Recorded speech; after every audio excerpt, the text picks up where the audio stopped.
So in last lecture we had already discussed about what is the subject and what is the predicate. Okay, and in this lecture we are going to discuss about phrase and clauses. आता phrase आणि clauses काय आहेत ते आपण समजून घेऊ.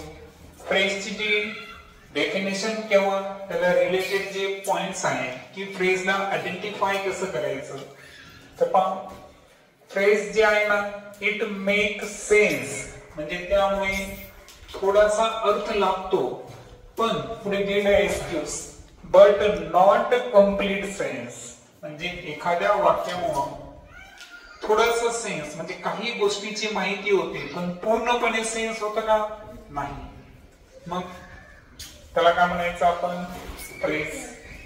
मग phrase मध्ये अशी काय कमतरता आहे की ज्याच्यामुळे वाक्याचा पूर्ण अर्थ लागत नाही तर त्याच्या मागचं रिझन जर पाहिलं आपण तर ते रिझन आहे it lacks subject and verb. म्हणजे जनरली फ्रेजेस मध्ये काय नसतं सब्जेक्ट नसतो आणि वर्ब सुद्धा नसतं बरोबर. तर ही जनरली कारण पुढे आपण काही एक्सक्यूजेस बघणार आहोत तर लक्षात ठेवा की फ्रेज हे असा पार्ट आहे सेंटेन्सचा की जो सेन्स देतो वाक्याचा मात्र कम्प्लीट सेन्स येत नाही आणि त्यामध्ये सब्जेक्ट आणि वर्बची काय असते कमतरता असते. एक्झाम्पल पाहू आपण. The moon rises in the night.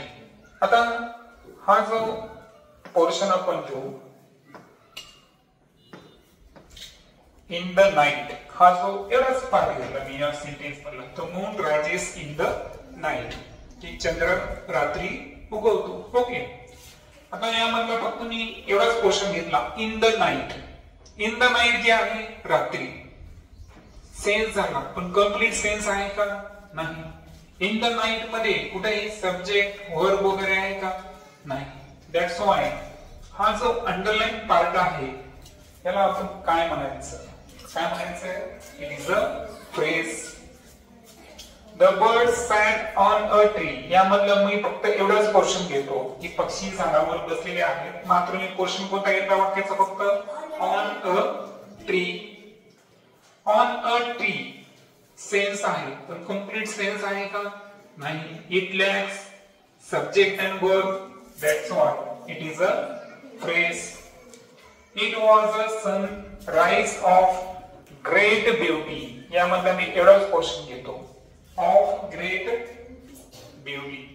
तर ऑफ ग्रेट ब्युटी म्हणजे it was a sunrise of great beauty म्हणजे याचा अर्थ काय झाला की जो सूर्योदय होतो की त्याचं जे दृश्य आहे ते कसं आहे अप्रतिम आहे पण एवढंच जर मी म्हटलं की ऑफ ग्रेट ब्युटी खूप सुंदर आहे पण काय कम्प्लीट सेन्स व्हायला का नाही. She has a chain of gold. Of gold हा जो अंडरलाईन पोर्शन आहे तर सोनेरी पण काय कम्प्लीट सेन्स व्हायला का नाही. दॅट्स व्हाय या वाक्यामध्ये जेवढे काही अंडरलाईन पार्ट्स लक्षात घ्या मी कम्प्लीट ऍसेप्टिव्ह सेंटेन्स बद्दल बोलत नाहीये तर मी बोलतोय फक्त अंडरलाईन पोर्शन बद्दल.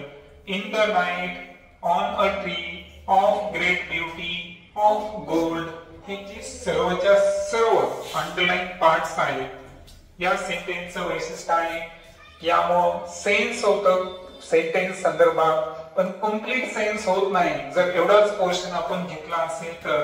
दॅट्स व्हाय एवढ्याच पोर्शनला काय म्हणायचं आपण फ्रेज म्हणायचं. आयडेंटिटी असते की यामध्ये सब्जेक्ट आणि वर्ब नसतो त्याची कमतरता असते. आता पुढे आपण 4 वाक्य घेतलेले आहेत. आता हे 4 का घेतले असतात त्याचं मागचं रिझन सांगतो मी तुम्हाला. पहिल्यांदा जर पाहिलं in the garden he phrase घेतली मी या अगोदर आपण इन द नाईट घेतली होती हे की नाही. आता आपण काय घेतलं इन द गार्डन. आता यामध्ये आपण जर पाहिलं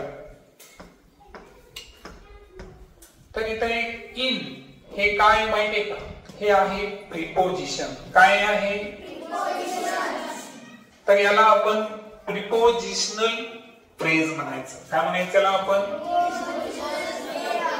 so it is a prepositional phrase. म्हणजे फ्रेजचे वेगवेगळे टाइप असू शकतात, ते आपल्याला या वाक्यातून लर्न करायचं आहे. सेकंड वाक्य जर पाहिलं आपण, रनिंग फास्टली.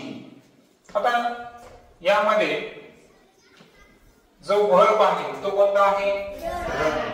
म्हणजे याचा अर्थ रनिंग फास्टली ही जी फ्रेज होती तर यामध्ये आपण कशाचा यूज केला?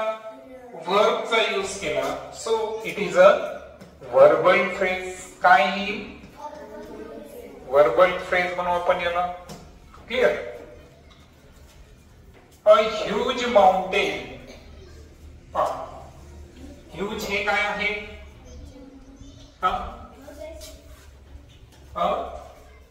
Huge mountain. ह्यूज म्हणजे काय? अति उंच पर्वत. ओके. तर ऍक्च्युअली काय झालं माहितीये का की ह्यूज एक ऍडजेक्टिव्ह आहे. त्यानंतर व्हेरी सॅड ही सुद्धा फ्रेज काय आहे?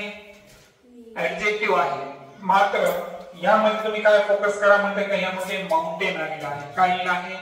माउंटेन आलेला आहे. दॅट्स वाय नाउन आलेला आहे. म्हणजे याचा अर्थ ही कोणती फ्रेज असेल? नाउन फ्रेज असेल. येते लक्षात? आणि व्हेरी सॅड, व्हेरी हॅपी यामध्ये आपण ऍडजेक्टिव्ह वापरलं म्हणून ही कोणती फ्रेज आहे? Adjective phrase. म्हणजे असं नाही की मी जे बॅक एक्झाम्पल्स घेतले होते ना तर याच्यामध्ये तुम्हाला असं वाटेल की आपण प्रिपोजिशन्स पासून वाक्य स्टार्ट केलं याचा अर्थ फ्रेज बनली, असं आहे का? नाही. फ्रेजचे अनेक टाइप असू शकतात. त्यामध्ये प्रिपोजिशन, वर्ब, नाउन, ऍडजेक्टिव्ह हे जे फिगर ऑफ स्पीच आहे जे की आपलं नेक्स्ट संडेला आपण लर्न करणार आहोत. तर हे सर्वांवर आधारित त्यांचे डिफरंट काय असतात? केसेस असतात. आता हे समजून घेतल्यानंतर फायनली आपण समजून घेऊ क्लॉजेस काय आहे. आता group of words which form part of sentence and contain subject and predicate. आता फ्रेज जे आहे फ्रेज मध्ये सब्जेक्ट आणि वर्ब होतं का? नाही. परंतु क्लॉज हा सुद्धा कंप्लीट सेंटेन्स आहे का? लक्षात घ्या, क्लॉज हा पूर्ण वाक्य नाही. तो वाक्याचा असा भाग आहे की जो भाग काय करायला या ठिकाणी आपल्याला सब्जेक्ट आणि प्रेडिकेटचा समावेश असणारं ते वाक्य आहे. बरोबर आहे का? ते आपल्याला आयडेंटिफाय करायचं आहे. सो क्लॉज काय आहे? तर ग्रुप ऑफ वर्ड्स म्हणजे शब्दांचा असा समूह जो वाक्याचा भाग पण आहे ज्यामध्ये सब्जेक्ट आणि प्रेडिकेट सुद्धा आहे किंवा सब्जेक्ट आणि वर्ब या दोन्हीचा समावेश असणाऱ्या वाक्याचा पार्टला काय म्हणायचं? आपण क्लॉज म्हणायचं. आता एक वाक्य घ्या बघा. Students who paid their attention on study are success in their life. म्हणजे जे विद्यार्थी अभ्यासावर लक्ष केंद्रित करतात ते त्यांच्या जीवनामध्ये काय होतात? यशस्वी होतात. आता यामध्ये जर पाहिलं आपण तर पहा, students are success in their life. विद्यार्थी हे त्यांच्या जीवनामध्ये यशस्वी होतात. पण काय केल्यावर? इथं आलं का? म्हणजे सेंटेन्स कंप्लीट व्हायला का? नाही. पण याच्यामध्ये आता हा जो पोर्शन आहे who paid their attention on the study, की जे विद्यार्थी कशावर लक्ष केंद्रित करतात? त्यांच्या अभ्यासावर लक्ष केंद्रित करतात तेच जीवनामध्ये यशस्वी होतात. म्हणजे सेंटेन्सचा हा असा पार्ट आहे की ज्यामध्ये काय आला? सब्जेक्ट आला. सब्जेक्ट कोण याच्यामध्ये? who paid their attention on the study. हे काय आहे? प्रेडिकेट. सब्जेक्ट आणि प्रेडिकेट असणारा वाक्याचा असा पार्ट आहे की जो पार्ट ऍक्च्युअल काय करायला या ठिकाणी? मुख्य इन्फॉर्मेशन देणं. काय द्यायला? मुख्य इन्फॉर्मेशन द्यायला. दॅट्स वाय तो पार्ट सेंटेन्सचा काय असेल या ठिकाणी? क्लॉज असेल. कारण student are success in their life. पण केव्हा? ही स्पेसिफिक केस इथे क्लिअर व्हायली का? नाही. That's why who pay their attention on study हे काय आहे clause. I think that you have made a history. I think that मी विचार करतो की वाक्य पूर्ण होईल का. काय विचार करला तू है ना ते माहित पाहिजे. काय आहे you have made a history. तू काय करशील इतिहास घडवशील. लक्षात घ्या इथं हॅव आलेले आणि मेक क्रियापद. मेक म्हणजे काय बनवणे. त्याचं तिसरं फॉर्म आलेला आहे made. Okay so you have made a history. तू इतिहास घडवशील. तर हे जे आहे हे वाक्याचा असा पार्ट आहे की ज्यामध्ये सब्जेक्ट आहे प्रेडिकेट आहे आणि सेंटेन्सला तो कंप्लीट मिनिंग देणारा वाक्याचा काय आहे पार्ट आहे. That's why it is a clause.